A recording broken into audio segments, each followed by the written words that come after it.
At least 80 people facing charges after a massive nightclub raid in South Carolina. Many of those individuals are undocumented, but people argue they're not all criminals. The Charleston County Sheriff's Office, SLED, and Homeland Security Investigations shut down the... Charleston witnessed one of the largest federal operations in South Carolina's history, when before dawn, federal agents launched a massive raid on an underground nightclub known as Alamo VIP.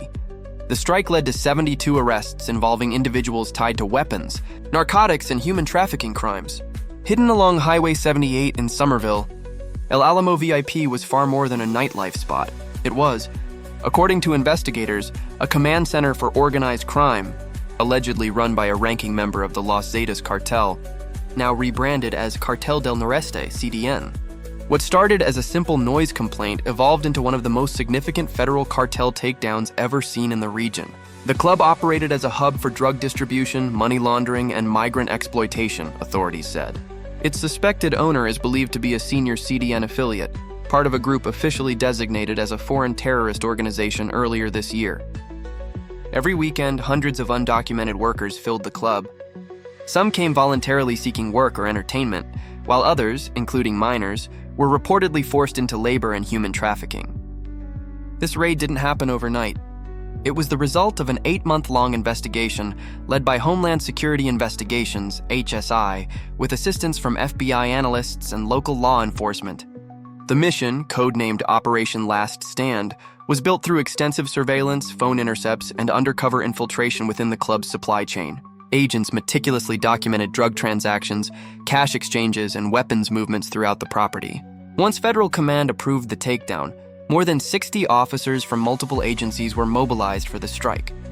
At 3 a.m., helicopters hovered overhead as SWAT and K-9 units surrounded the building. Tactical teams breached the front and rear entrances simultaneously. The pounding music stopped, strobe lights flickered, and chaos erupted across the dance floor as armed officers ordered everyone to the ground. Some suspects tried to flee through hidden exits, but every escape route had been sealed. Within minutes, El Alamo VIP was fully secured. What investigators found inside stunned even veteran agents. Behind the club's flashy lights and pounding music was a fully operational criminal base. Drugs were stacked in storage rooms, guns hidden behind DJ booths, and piles of cash openly counted on tables. Federal commanders called it the clearest example yet of a cartel's presence inside a U.S. entertainment venue. The discovery revealed how Los Zetas, now CDN, has adapted, shifting from traditional border smuggling to domestic criminal enterprises hidden in nightclubs, warehouses, and local businesses. By sunrise, 72 individuals had been detained, and the property was locked down under federal warrant. Officials confirmed that several of those arrested had foreign criminal records, with some carrying active international warrants. One federal officer stated firmly, "Selling drugs, human trafficking, I don't care what it is. If you're involved in illegal activity in Charleston County, there's nowhere to hide. Our team will find you." What began as a small South Carolina investigation ended up exposing an international network stretching from Mexico to the American Southeast. Among the 72 detainees were 2 confirmed cartel operatives, multiple repeat offenders, and 1 fugitive wanted for murder in Honduras. The most high-profile suspect, Sergio Joel Galabaca, carried an active Interpol red notice for homicide and had been living in the U.S. under a false identity. Agents also rescued 6 juveniles and several women identified as human trafficking victims, who were immediately placed in federal protective custody. Nearly 200 individuals were inside the club that night, all undocumented, and each was processed on site for identification and immigration status. Authorities described the operation as a total success. No officers injured, no suspects escaped, and every major target was captured. Inside, agents uncovered what they called a miniature cartel headquarters. They found stacks of cash, narcotics, and loaded firearms scattered across multiple rooms. A security guard, 44-year-old Tyrone Lawson, was arrested while selling cocaine and methamphetamine, armed with 2 pistols. Rifles were found stashed behind DJ equipment, while bags of psilocybin mushrooms, pills, and fentanyl were discovered in storage rooms. Large quantities of alcohol were being sold illegally, without a single license. The club's structure had been heavily reinforced, walls thickened, and multiple doors converted into escape tunnels leading to back alleys. Federal technicians deployed thermal cameras, revealing hidden compartments beneath the dance floor, where money and drugs were stored inside sealed plastic containers. Outside, investigators seized several vehicles loaded with ammunition and forged identification documents, proof of a larger criminal logistics chain operating under the cover of nightlife. Officials say Operation Last Stand marks a turning point in South Carolina's battle against transnational organized crime, exposing how international cartels infiltrate local economies under the radar of law enforcement. Officials said the evidence revealed a full-scale criminal enterprise hidden behind the facade of a nightclub sign. The massive federal operation was spearheaded by Homeland Security Investigations, HSI, out of Charlotte. With critical support from the South Carolina Law Enforcement Division, SLED, the Charleston County Sheriff's Office, the Bureau of Alcohol, Tobacco, Firearms, and Explosives, ATF, and the U.S. Marshals Service. Helicopters provided aerial overwatch as tactical ground units sealed nearby streets, cutting off every possible route of escape.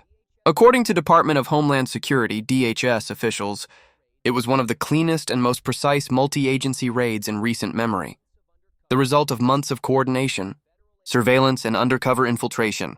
Federal agents said the success of the strike demonstrated how critical interagency cooperation has become in combating transnational cartels operating within American communities.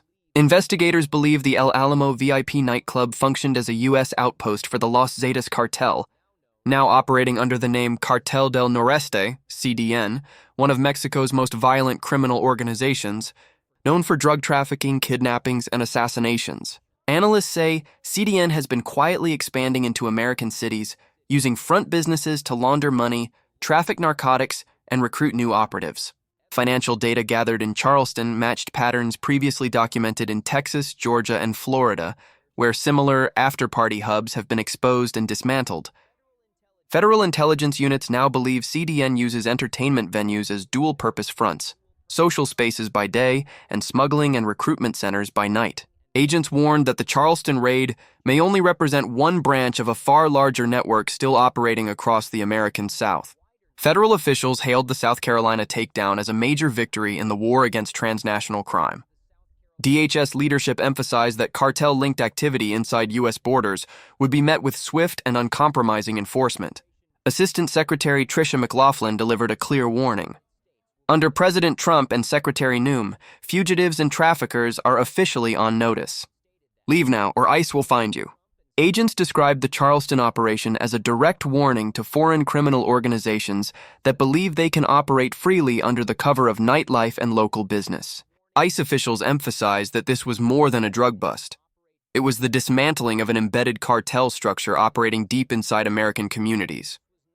Every arrest, they said, represented a person freed from exploitation and a channel of cartel funding permanently cut off. According to DHS, the operation was built on intelligence gathered from informants and undercover sources who risked their safety to expose the network. Federal commanders credited these sources for preventing what they called a dangerous cartel foothold from taking root in South Carolina. The reaction across Charleston was immediate and intense. Local leaders praised the federal response, but expressed shock and disbelief at the scale of cartel activity uncovered in their own backyard. Residents in Somerville admitted they had heard rumors for years about the club's criminal connections, but never imagined it was tied to a foreign cartel. Many described a sense of relief that the site had finally been shut down, calling the raid a cleanup long overdue.